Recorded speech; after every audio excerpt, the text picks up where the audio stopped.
Babalikan natin ang kakaibang mundo ng mga dating point-class coastal cutters ng US Coast Guard.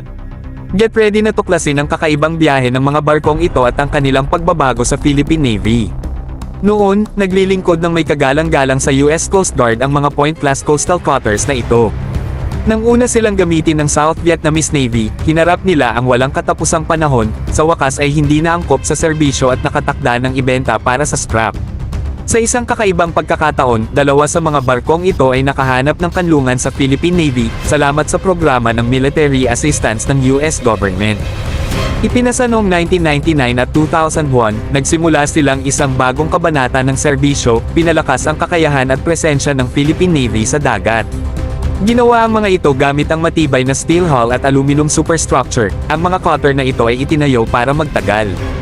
Kumpara sa mga nauna nilang mga kaparehong gawa sa kahoy, nag-aalok sila ng mas matibay na katatagan at seguridad, tiyak na matibay kahit sa pinakamahirap na kondisyon sa dagat. Pero ano ang talagang nagpapa-espesyal sa mga barkong ito? Hindi lamang ang kanilang matibay na konstruksyon o ang kanilang mayamang kasaysayan, ito ang alaala na kanilang dala.